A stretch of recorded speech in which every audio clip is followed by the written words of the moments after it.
Thank you for tuning in to Talkwad.com, the world's fastest growing internet radio network. Please check out all the other great shows on www.talkwad.com. 5, 4, 3, 2, 1, fire! Go!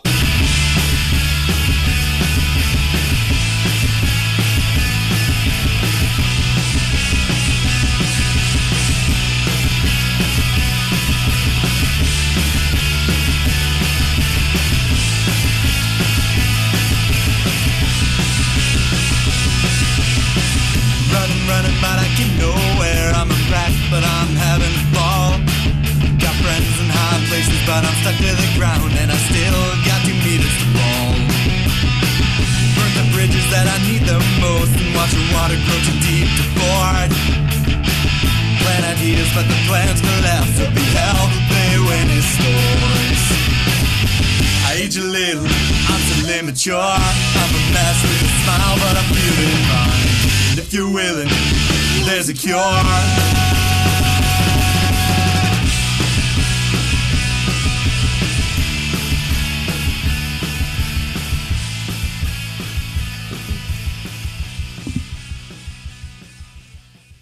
You're now listening to Level 3 Radio. All right, it's Level 3 Radio, show 20. Thanks for tuning in. I'm really appreciative. I just want to say thank you to all the fans. Because as far as fans go, I've just gotten a lot of support from friends and people listening to the show, and the listenership has definitely grown since we joined the Talkwad Network. So I want to say thank you to the Talkwad Network.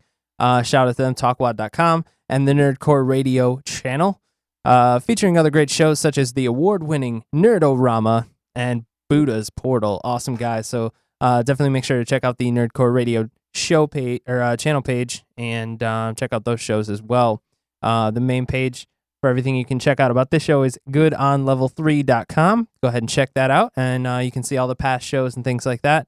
Cool pictures, stuff we talk about during the show will be referenced there, and all of our past friends who've been on the show. You can catch up on some of their current acts there. So cool. Tonight's show is show 20, featuring comedian James Wayne. Really excited to have James Wayne on. He's a hilarious guy. I've known him for a while, and he is doing the comedy thing now, which really doesn't surprise me. He's absolutely a hilarious guy, so it's right up his alley. And yeah, it's a very special Valentine's Day show. Yeah, so happy Valentine's Day to all of you out there. If you are in a relationship, hey, good on you. You successfully made it through statistically the #1 breakup day of the year. Believe it or not, this is a fun fact. February 13th, the #1 breakup day of the year. You are most likely to break up on that day. Is it because people are too cheap? Is it because there's too much pressure? I'm really not sure. That's an interesting thing. Maybe you know, all the pageantry of Valentine's Day makes people reevaluate their relationships and things like that. But hey, good on those of you in relationships. And hey, shout out to my fiance, the soon-to-be doctor. And then everything she tells me will be doctor's orders, so I will have to follow them. But shout out to my fiance, Sarah, the beautiful, wonderful, talented, absolutely gorgeous, absolutely brilliant woman. All right. So jumping into a couple things, I do have James Wayne calling in fairly shortly, but I wanted to jump into a little bit of news that we can talk about first. Saw a news article talking about Steve Martin. Yes, Steve Martin, the hilarious comedian, going to be a father at age 67. Good on Steve Martin. He is an SNL legend. I'm a huge SNL fan, so good on him. That's really cool. Father for the first time at age 67. How cool is that? Oh, let's see. I have an article here that talks about in Oklahoma, there's a pit bull terrier mix named Baby, saved its family and 5 other dogs in the family when the house caught on fire, and the pit bull Baby is barking and woke up the humans, and got them out. They all got out, and then there were 5 dogs that were stranded and kind of scared, so they were hiding. And the pit bull ran back in, and grabbed one of them by the neck and carried him out by her mouth. That's really cool. So all the negative press that pit bulls get, I'm a fan of pit bulls, so just thought I would throw some good out there. All right, a couple other things I saw this week that I thought I would mention, because this is actually kind of blew my mind a little bit. These days, good music is out there. It's a little bit harder to find sometimes, because the stuff that we get in the mainstream, major record labels and things like that, it's not always the greatest. Sometimes it is. Sometimes we get great stuff. Avett Brothers, they blew up. They got huge, and they're a fantastic, talented band. There's several out there, so I'm not saying that talent doesn't exist in the mainstream, but it feels like it used to exist more. And this article that I found really kind of exemplified that for me. So 1987 in music. Not only in 1987 did Guns N' Roses release Appetite for Destruction, Michael Jackson put out Bad. Oh, what's up? James Wayne. What up? What's up, man? How's it going? Thank you for joining us on Level 3 Radio, sir. Dude, fucking great to be here, bro. Oh, absolutely. Just talking about How's it going for you? Fantastic. I was just doing a news piece, wrapping up about 1987 in music. Not only did Guns N' Roses put out Appetite for Destruction, Michael Jackson puts out Bad, Aerosmith puts out Dude Looks Like a Lady, U2 has The Joshua Tree, and there's also albums by Prince, Bon Jovi, Salt and Peppa, Fleetwood Mac, The Replacements, Sonic Youth, Def Leppard, R.E.M., Dinosaur Jr., and They Might Be Giants. And as if that wasn't enough, 1987 also gave us Rick Astley, Never Gonna Give You Up. Oh, dude, never gonna let you down. Yeah, that's absolutely right. It blew my mind when I realized all that came out in 1987. So just wanted wow, to. Man. Yeah, I didn't know that. I was born in '88, dude. So it's just a little bit before my time, but still all good jams except for Aerosmith. Not really a fan of them, but whatever. Dude does look like a lady. I'm not gonna lie. I busted it out before. Hilarious. Yeah, I mean, hey, not all those can be for everybody, but yeah, definitely huge. Huge albums came out that year. It's crazy. So much came out in one year, but yeah. Hey, anyway, James Wayne, thank you again for coming on the show. Thank you so much. It's great to talk to you. No, man, thank you for having me, dude. I'm honored. I really do feel honored. Oh man, I just want to give you I guess a bigger stage that can maybe get you exposed to some people and get you some fans, because damn, you are a hilarious guy. Yeah, man. Yeah, I've been doing all right. I mean, people have been telling me I'm funny, so I figured I'd try it out, and crowds have been, reacting pretty well and stuff. So I guess I'd give it a try. Absolutely. I appreciate the bigger stage. It's hard to get around being as broke as I am. It's pretty much a lot of local gigs and stuff, but eventually, be expanding a little bit, trying to get down in Ohio a little bit, and maybe even around the Chicago area. Oh, it's beautiful. Hey, yeah, man. Do you feel like the lifestyle of not having too much money actually lends itself maybe a little bit better to comedy? Yeah, dude. I mean, if you think about it, it's way more relatable to the common person. I mean, most people don't really, aren't well off as the whole 99% 1% thing. I mean, I can make some jokes, but hey, I'm not doing so well. And people who have either lived it or are currently living it, and it's it's relatable. It's something they can understand. Absolutely, that's a big part of comedy, is just being relatable. So yeah, definitely, dude. Definitely, I like to relate to my audience. Absolutely. So, like I said, you've always been a funny guy. I remember even way back in the day. I think I remember even mentioning comedy, like maybe as a joke, as an off statement. But what made you start getting into the comedy game?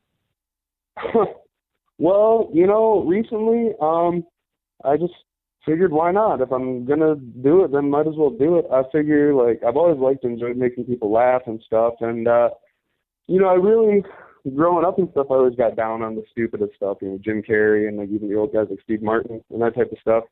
And really, this is the weirdest part. The first time that I actually remember being funny, I was hanging out with my buddy Jared, and we had just watched Ace Ventura: When Nature Calls, and I kept running around to fire hydrants, acting like a dog, and just him laughing and laughing and laughing, and I've just always been able to make people laugh. And figured it's something that's good. It's fun. I feel natural on stage. It's real nice. It's always fun to make people laugh. I mean, it's just good. It's good feelings.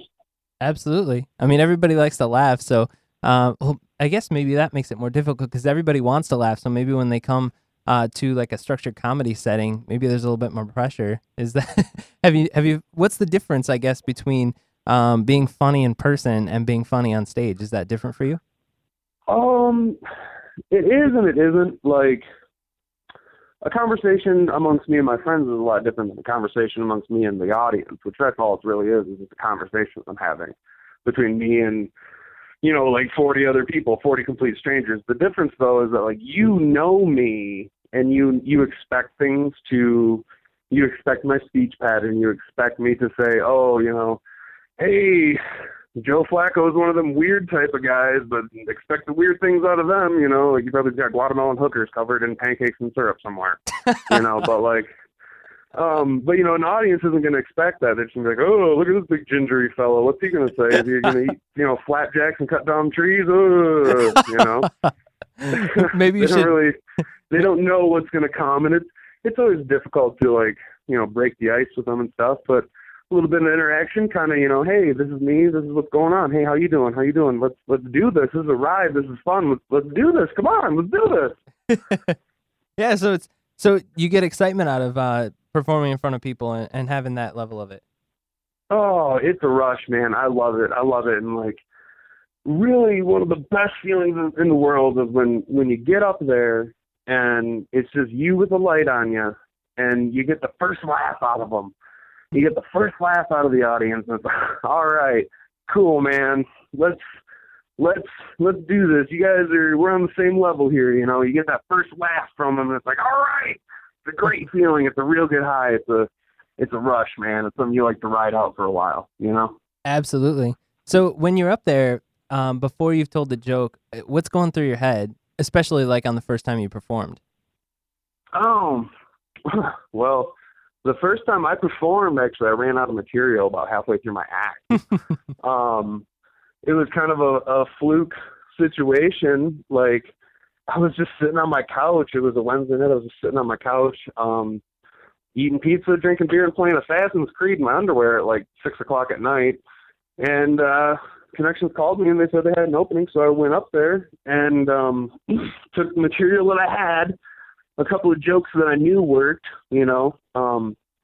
a few jokes actually didn't really work out so well, but, that is what it is. And then, I the whole time I was there, I was seeing all these other comedians, and they'd been doing it for a while, and I was really intimidated. There was that feeling of, this is my first day at a new school. These people don't know me, and I felt like this weird dorky kid in like a Power Rangers t-shirt, like, hey, let's hang out, come on, I'm funny, guys.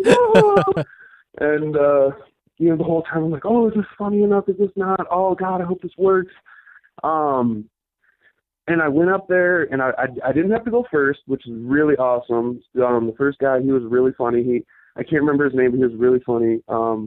He set me up nicely, and I got up there, and I ran through the first couple of jokes that I had, and I was actually kind of rushing it, like, just kind of running through it, and then I ran out of material, which actually I would say probably worked out the best for me because I just kind of shot from the hip, and that's how really the whole feeling of having a conversation with the audience, like that's really what just drove me to that style of comedy, was just the conversation back and forth, because I ran out of things to do, and I'm funniest when I'm just talking to people.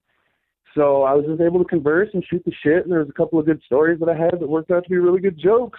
And then I got a lot of compliments, actually. There was a lot of really, really nice comedians up there. Mike Sarr, Gad Holland, Sam Rager. I know I'm not pronouncing that right, but they were all really, really, really nice people. Gave me a lot of good compliments and stuff, and quite a few people didn't believe me that was my first time up. But, there's been other people that I've been in contact with. Comedian Amaru, he's been helping me out, giving me tips and pointers. Mike Brody actually gave me a few really good tips that really kind of, blew people away. So I had a lot of help along the way, and I was able to kill it. That's awesome. So when you go up there, when you go up there, and I guess in my mind I'm thinking it's going to be pretty nerve-wracking before the show goes. So you kind of have this energy, and then you run out of material, and then it's funny because I've heard of a lot of comedians saying that when you run out of material and you're just basically live and flying by the seat of your pants and communicating with the audience, that's what really determines whether someone is a comedian or they're not.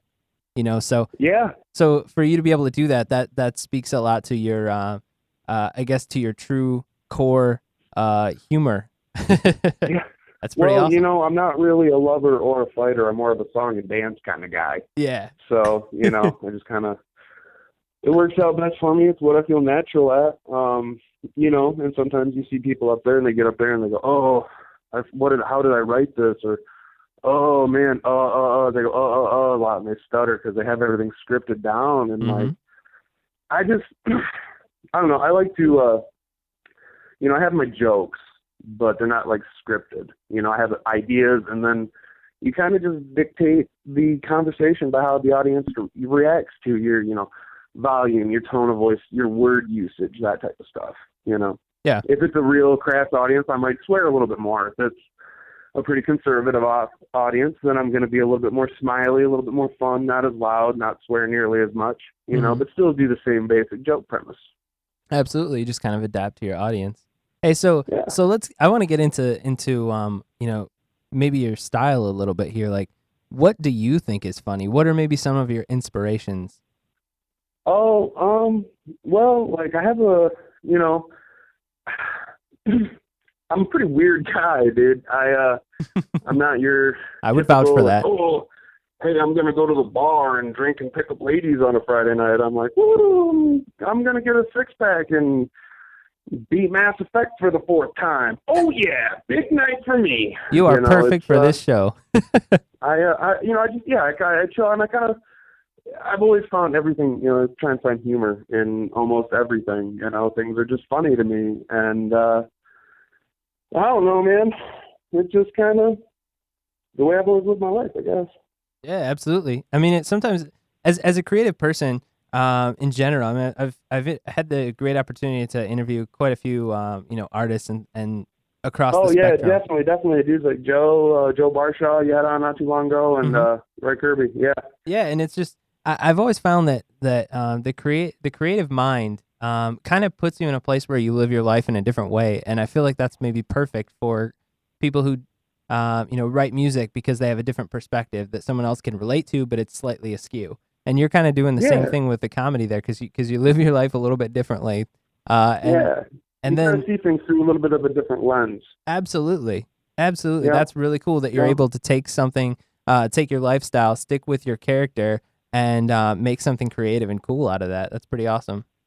Yeah, man. It's it's just because like I don't know. If you look at it, the world's kind of a sad, kind of a boring place at times, and there's bad things going on. So why would I want to get down about it when I can just, hey, laugh it off, just make a joke about it, have a good time, not really get too down, man. I mean, the down people, why have a frown, dude? Yeah, absolutely. So, you're talking about, what you're trying to do and kind of maybe your, if you have a purpose in comedy. I'm just curious to ask, like, do you have a target audience? Do you have like a specific message in general that you're trying to give or anything like that? Well, I don't know. I do a lot of observational humor, so it's not like I really have a target audience, I mean, I'm pro pot, I'm pro drinking, so I, kind of talk about that a little bit. But, a lot of my things are just kind of something that everybody's relatable to, I talk about going to the grocery store. I talk about having my dog. I talk about the fact that these so-called smartphones love to betray us and do them horrible, horrible pocket dials, that completely ruin potential relationships. I don't recall my dumb flip phone ever doing that shit. As far as I know, you could drop that thing off a 10-story building, go down, pick it up, put the battery back in, it'd be okay. But these smartphones fall from your knee to the ground, and they're done for, man. That's shit. Absolutely. I pay all this money for this kind of crap, and it doesn't even hold up, man. Bullshit. That it betrays me? Are you serious? So what's the? This sounds like an actual story. We'll go off on a tangent here on a side note a little bit, and I'm just curious, like, What's the worst pocket dial you've ever had? Tell me about that situation. Oh man. Well, the worst pocket dial I ever had was not too long ago. Probably I want to say summertime-ish. I was single and talking to a lady.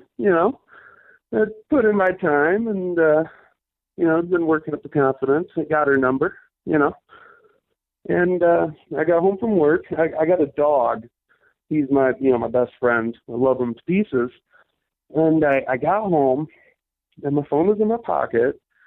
And my dog came up to me and said, "Hey, he jumped up on me," and I'm like, I get down, I squatted down to him, and I didn't realize that the phone had dialed in my pocket this particular girl. So, she heard probably the most manly thing someone can do, and that is talk to his dog when he's going, "Hi, Boo-Boo. Oh, Daddy loves you. You're just the sweetest thing on the planet. You're so handsome. Oh, I love you, buddy." Yeah. Way to prove your manliness. To say, yeah, I never really heard from her again. I was real thankful. I promptly pulled out my phone and said, "Thank you. I appreciate it, Samsung. You are my best wingman. Thank you so much."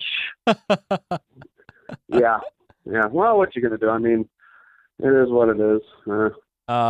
Hey, any lady, honestly though, I mean that's whatever. You go after some ladies, and sometimes you're not really trying to make it a long-term thing, whatever. But hey, so any lady who doesn't have a sense of humor about that probably should not be with the James Wayne that I know. Yeah, I know, right? Well, I mean, it's weird. I'm 6'3" and the biggest ginger on the planet. You don't really expect. "Hi, buddy. Oh, we love you." Well, hey, maybe just a thought. What if it was so crazy that she didn't believe that it was you and thought that it was some other lady or something? Thought that maybe you had someone on the side, perhaps. Yeah, that could be, dude.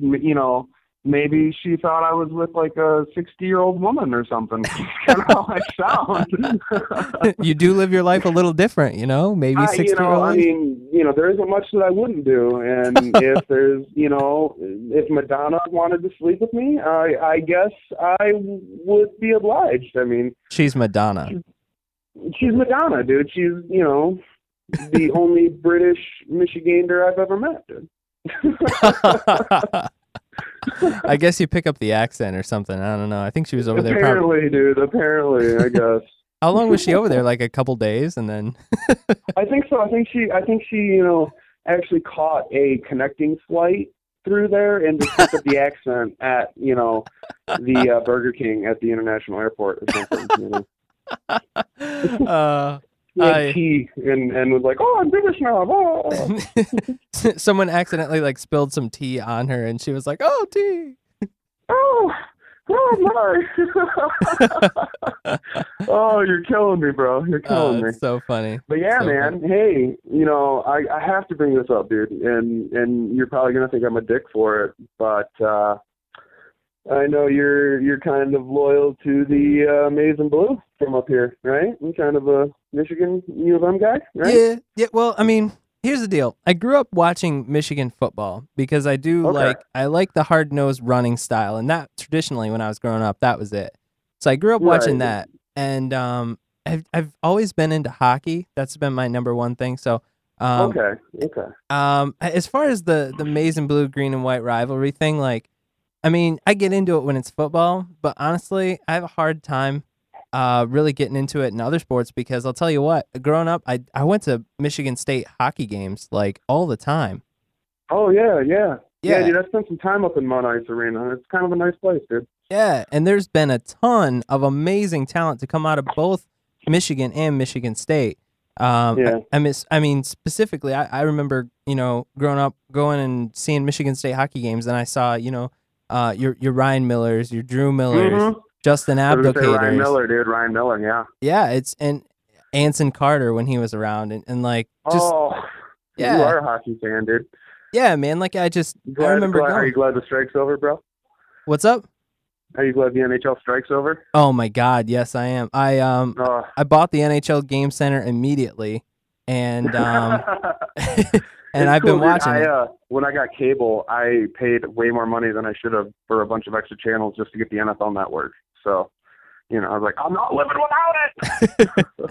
But hey, man, I know where you're going with that, so I'll let you get that shout out there because I know the green and white had a pretty big win there. Yeah, that's kind of what I wanted to touch on, dude, was, I didn't see the full game, dude. I stopped watching after the Spartans went up by 4,000 points.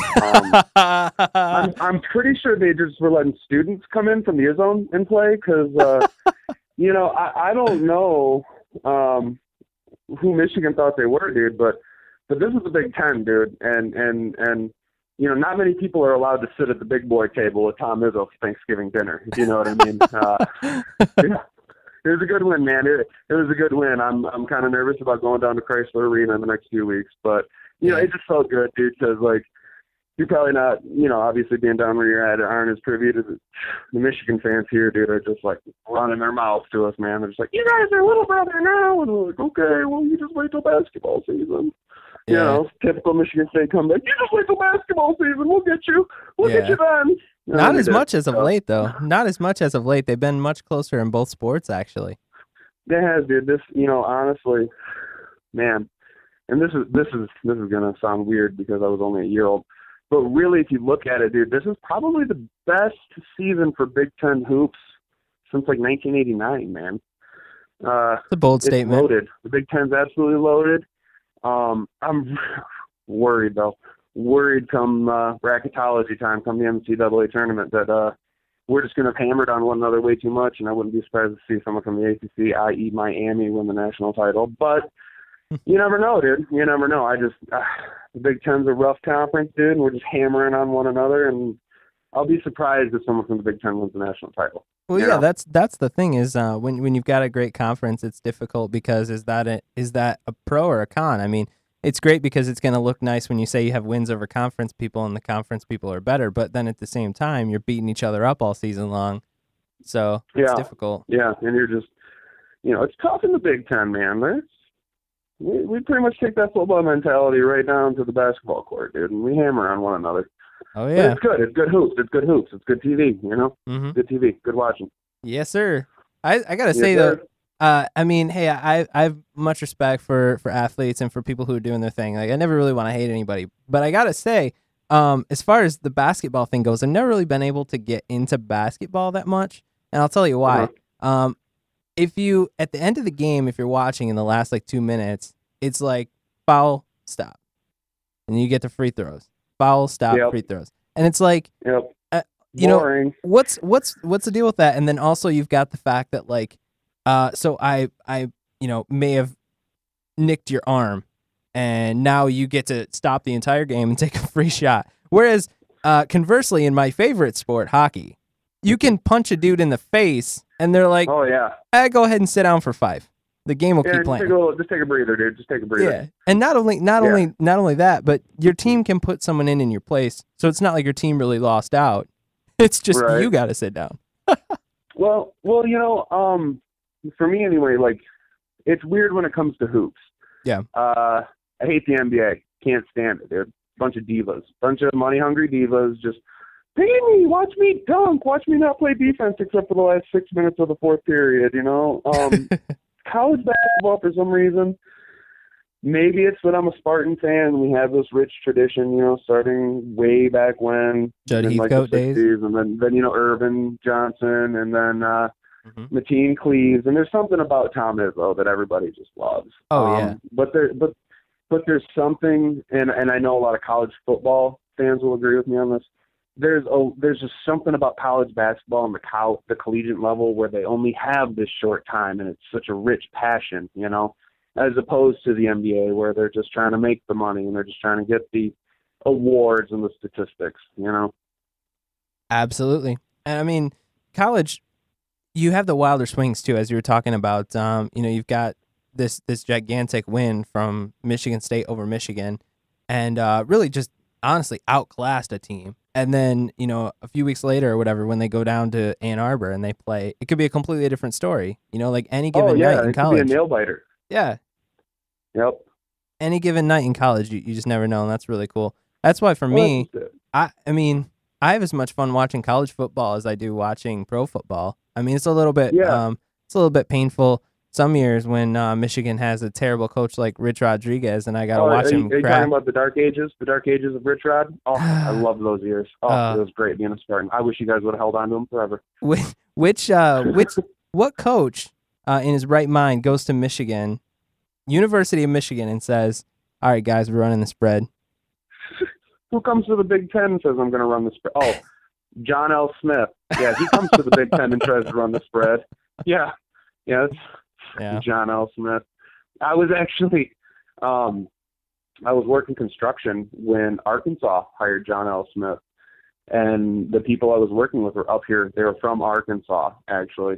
Mm-hmm. I said, what the hell was your school thinking hiring John L. This good old boy turned on me and he said, boy, I don't know, man. They're all crazy. I have no idea what they see in him. It's the dumbest hire. Everybody's pissed off at them, man. And I started trying to say, I know, dude. Oh, God. All I can remember is him, running off the field at the halftime of the Ohio State game, the kids are playing their tail off, and the coaches are screwing it up. And I'm like, okay, well, you're the coach, dude. Starts with you, man. Golly. Oh, my God. So that's a hilarious story, but I got to say, your Arkansas accent is spot on, man. Thanks, man. Well, you work around with them for long enough, and you start to pick up on it. I noticed the good old boy was coming out in me a lot more. I was like, man, this country music ain't too bad. I like this. Let's get down. Wee-haw! It was so good. So good. They told me a joke once that goes, hey, do you know how you find Texas? And I said, no, how's that? And he goes, you drive west until you smell it, and you drive south until you step in it. Sure thing, big guy. All right, you southern hillbilly. Whatever you say, dude. How's that fucking meth lab in your trailer working out? Hilarious. Oh, man. Yeah, I can't remember what it was. I'll try and maybe look it up during the break, but I think I remember there was some stat about meth labs per capita. Maybe I'll have to look that up and see which state it was, but I know it was one of the southern states that had the most meth lands. Well, actually, Michigan's got a pretty big meth problem from what I hear. We got actually quite a few rednecks up here, dude. Just because northern states are cold, man. You know what it's like, dude. There's some hillbillies up here living in their bunkers and shit, dude. Oh, yeah, man. Oh, yeah, absolutely. That is absolutely true. Hey, I think we're going to take a break here so I can play a song right in the middle. But, hey, throw your phone on mute, hang out. We'd like to have you back for the second half of the show, and we'll chat with you a little bit more. How's that sound? All right, man. That sounds good. Cool. Hey, Frodo, if you could, let's throw to Cemetery Street. That probably sounds like a great song. This is actually my buddy Lewiston. He's an artist that I met when I lived in Charlotte, North Carolina. He's a fantastic artist, absolutely talented and brilliant. And now he's up in New York, and I'm sure it's cold up there now, but we're gonna play a song. Hopefully I can get him on soon. So let's hear Cemetery Street by Lewiston.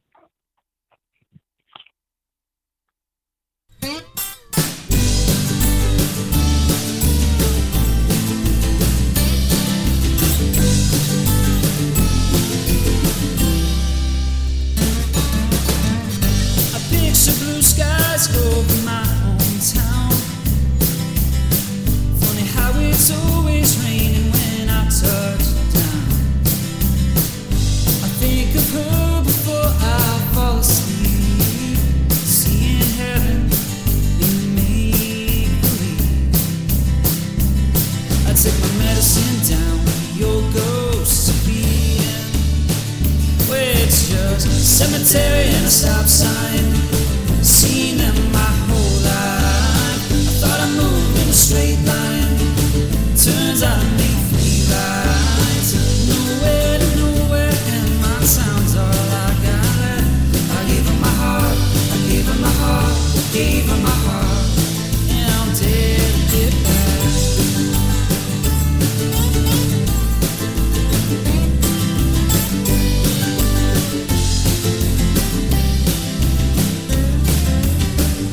I hit the pavement of my street, see which neighbors are still living that dream. Folding chair and old Tennessee,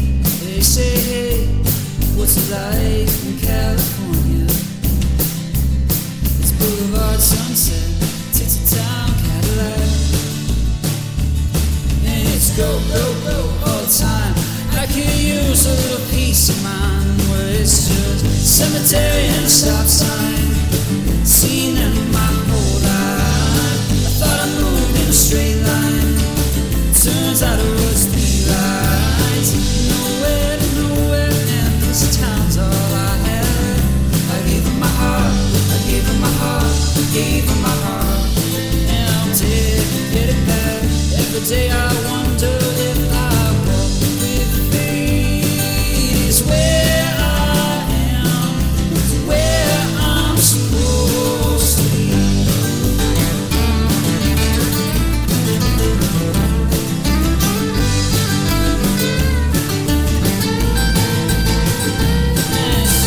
Cemetery and stop sign, seen in my whole life. I thought I moved in a straight line. Turns out I made 3 rides. Nowhere, and this town's all I have. I gave her my heart, I gave her my heart, I gave her my heart, and I did get it back. Gave her my heart, gave her my heart, and I did get it back. Gave her my heart, gave her my heart, and I did get it back.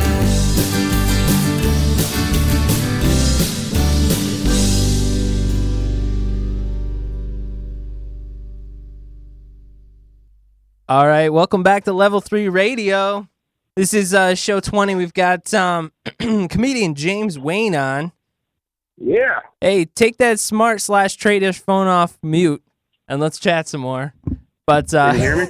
yes, sir. All right, All right. first I wanted Damn to say, smartphone. first I want to say during the break, my engineer Frodo, shout out to Frodo, best engineer in the land. He came Yeah, in. dude, doing a great job. He came in and actually gave me the answer. So the most meth labs per state is Missouri. Missouri, huh? Yeah, and in fact, Independence, Missouri, he tells me, used to be known as the meth capital of the world. All right. Holding it down out Alright. there in Missouri. Nice, dude. Holding Nice. it You'd down think with Rams fans would be a little bit more energetic. Shit. a little less teeth. Yeah, right? Awesome. So Awesome. So again, yeah, we're talking with comedian James Wayne. In the first half, we got on a little bit of his startup, what was inspiring to him, and then we kind of went off on sports, which is inspiring to him and I. So that's cool. I want to wrangle around a little bit for the start of the second half and ask you a couple questions about how you write, if you don't mind getting into that a little bit. So hey, if you could give me a little bit of idea. So when you're writing, do you find yourself caring what the audience will think?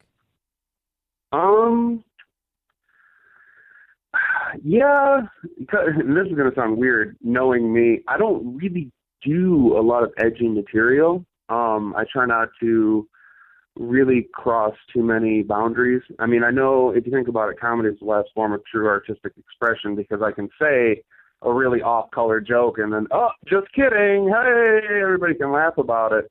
But at the same time, it's also a really hard sell. So when I'm writing my jokes, typically I have this stupid fucking notepad that I carry around everywhere I go.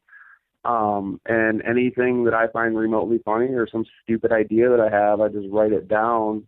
The other day, actually, I was in the bathroom and I was just staring at the mirror because I really have nothing better to do. I was just staring at myself in the mirror and I thought of part of a joke, and the only thing I had around was a fucking Comcast bill. So I just scribbled all over my Comcast bill this joke, and there's lines going everywhere and numbers, what to open with for it in the middle part. And there's just all these different things and just fucking, half ideas written down all over my notes. I got a notepad on my fucking microwave that just says, don't confuse the Viagra with the Rogaine, and it's part of a joke I was working on, don't confuse the Viagra with the Rogaine. You'll never get your hair to comb down. It's just stupid shit, scribbled down half ideas. A lot of them don't work. But if I find it humorous or chuckle about it a little bit, I'll just jot it down and later when I'm, since I'm pretty much fucking ADD. My mind wanders a lot. I'll be watching 60 Minutes or some shit. You're like, oh yeah, part of this joke that has absolutely nothing to do with Lance Armstrong, you know, and I'll write that down, and it just kind of comes and goes. My mind's always just kind of clicking on it, dude. Always just kind of thinking about different things, and if it comes to me, I just scribble it down and think about it later or something, you know? Yeah. So, like, I remember reading an article somewhere that's talking about Jimi Hendrix and the way he wrote songs. He'd basically just write down lines on the backs of matchboxes, and they were all around his apartment. And yeah, I mean, I think that that definitely brought me there when you were talking about just writing on the Comcast bills and just whatever's laying around. That's like whatever's around, man. Keno at the bar, if something comes to me, I'll just grab a Keno card and start scribbling on that with a pencil or something. The bartender's like, "Oh, can I have that?" I'm like, "No, it's worth significantly more than what you think it is." And you know, it's either going to be a bomb or a bust. And typically, they're they bomb. But once in a while, I'll get a joke that'll kill. And I'm glad that I'm glad that I had that pencil and that Keno notepad. You know, like shit. Whatever's around, man. Toilet paper, whatever. I do a lot of good thinking, dude. When I'm on the can, dude, I call it my tinker stinker time, dude, because I think and I play on my phone, dude. It's I used to do my homework all the time in the bathroom. I used to do all my spelling. I used to talk on the phone all the time. I'm not currently in the bathroom now, but when I was younger, I used to sit on the can, dude, and drop a deuce and talk to my buddies. I mean, nothing wrong with that. I mean, everybody shits. I mean, there's no shit that I can do. Like, have you ever had this shit? But somebody's not gonna be like, no, I've never had that shit in my life before. Everybody shits, dude. Everybody shits. So true, so true. hey, there's no shame in talking. I think honestly, in today's age with like Bluetooth headsets and everything, everybody talks in the bathroom. Really.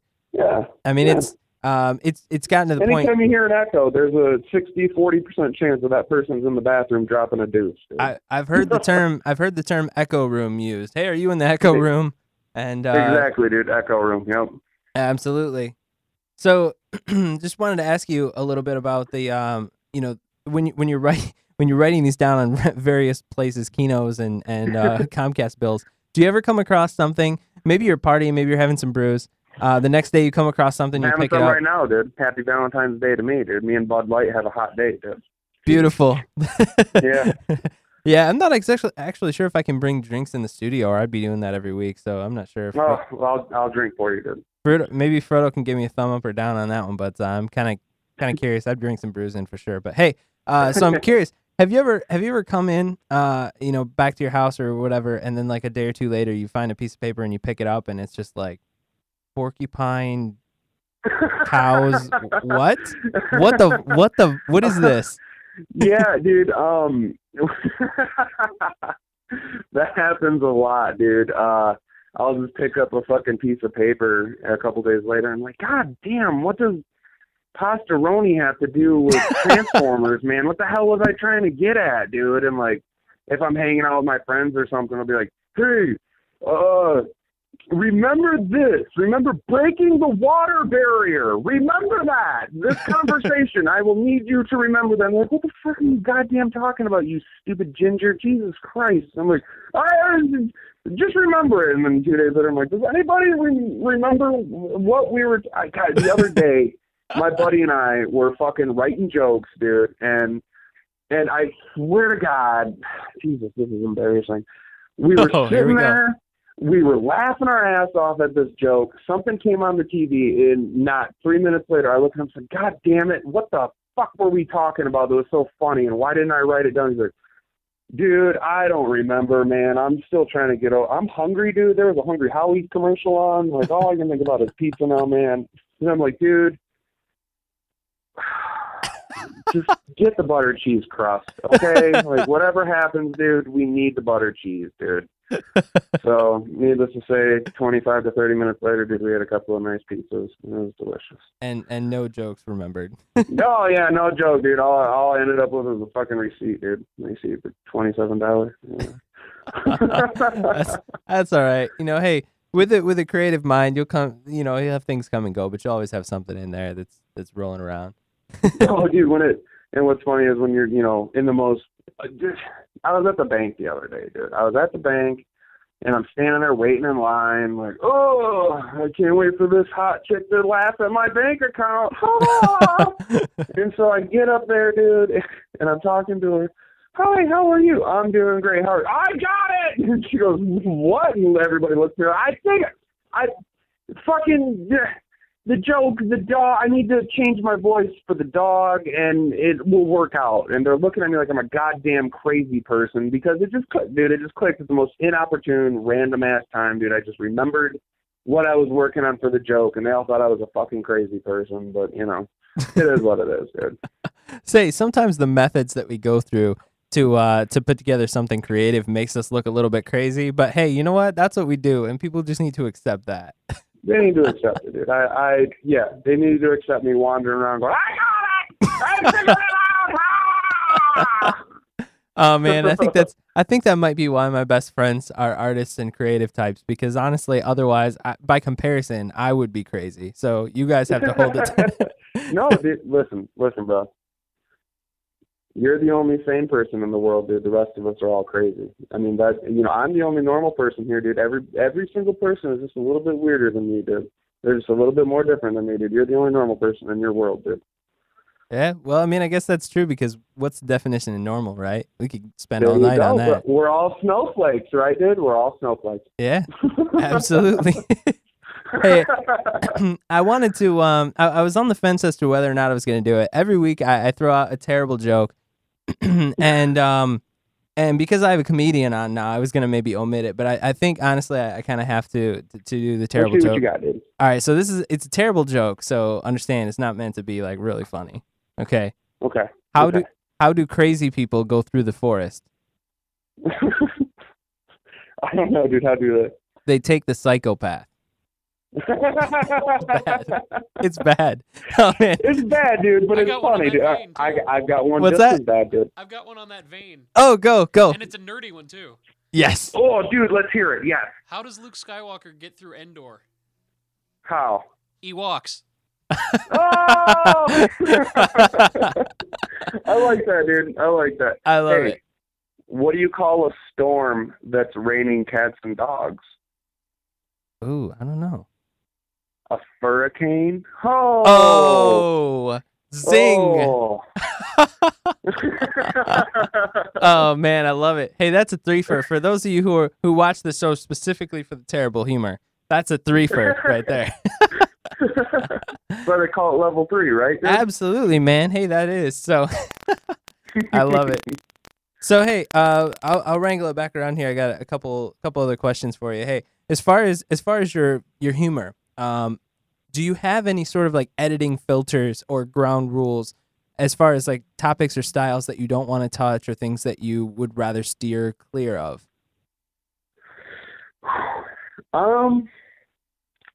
Well, yes and no. Yes, there are certain things that I steer clear of, but not because of the reasons you would think. Typically, the topics that I steer clear of are politics, because I tend to think of myself as a more politically involved individual who has, more stubborn viewpoints on certain things, and I'll just argue until I'm blue in the face. Religion, I tend to stay away from religion, personally, because, hey, dude, if you want to believe in your religion, that's your thing. If I wanted to believe that the Berenstein Bears created the world, that's my thing, dude. Whatever. But like, and then the third thing, and this is key, dude. This is the key topic you stay away from. The Great Pumpkin, dude. You do not bring up the Great Pumpkin, dude. Whatever you do, never discuss the Great Pumpkin. Dude, people will cut you over the Great Pumpkin, dude. Okay, I watched this Ninja Turtle cut this guy the other day, dude, talking about the Great Pumpkin, dude. I couldn't believe it, dude. People really take the Great Pumpkin very seriously, dude. You talking about the Charlie Brown classic, The Great Pumpkin? Dude, you're getting edgy now, man. You're getting edgy, dude. You're getting edgy. I love the Great Pumpkin. I mean, I guess. See, I love the Great Pumpkin too, dude. But some people don't, man. And they get real offended when you bring it up, dude. Wow. I just the other day had this guy try and fight me, dude. I was like, come on, man. The Great Pumpkin is the greatest thing about Halloween, bro. Oh, crazy, man. But yeah, no, in all serious, I do tend to stay away from politics and religion just because I do have a mild bit of an anger issue, and I don't want to say something that might offend certain people. I don't mean that, in a weird way. It's a lot easier for me to have people laugh directly at me than it is for me to get people to laugh at other people. You know? I don't like to put down the mentally handicapped. I don't like to put down people of race. Maybe once in a while I'll make a little bit of a religious joke, but typically I try to just keep it pretty common, things that a lot of people can relate to. That stuff. I think that's good for you as a career move, honestly, because like really you keep your audience broad, and that's the best thing you can do. Because really, I mean, you don't want to segregate, and you don't want to make half your audience feel uncomfortable and never want to see you again and that sort of thing. So if you watch some people, a really great example of very, very, God, it sounds weird to say this, I don't want to say vanilla, but a very common, a very relatable to every person is like Brian, pardon me, sorry, is like Brian Regan. Oh yeah. He doesn't do any racial, doesn't do any stereotypes. It's Pop-Tarts, and it's just funny, and he's clean and he's good, and that's something that I appreciate. Now, granted, the comedians that do push the limits, that again is what I said about stand-up comedy being a last true form of personal artistic expression, because we do have that I don't want to say it's a right, but you come to laugh. And people are going to laugh at certain jokes and stuff. Yeah. Other people might not enjoy it, but if you get the laugh, that's all that kind of really matters. Yeah. I know it sounds terrible to say, but make them laugh, make money, be funny. Well, hey, it's freedom of speech, and it's a beautiful thing. And yeah, if you whatever you gotta do to make it laugh, I mean that's what it is. But hey, so I got to kind of wrap the show up. I really, really, really appreciate you coming on. It's been hilarious talking to you. I'd love you to come back. I appreciate coming on the show, dude. Seriously. You have to, anytime, dude, anytime. I love it. Thank you, dude. You do a great show, man. Awesome. I appreciate it, man. So, hey, where can listeners go to hear more and follow and figure out what the next way to listen to James Wayne is? They can look me up on Facebook. Just James Wayne, look for the tall, sexy, gingerly fellow standing up doing comedy. If not, they can follow me on Twitter at JamesWayne420. All right. And you can catch me.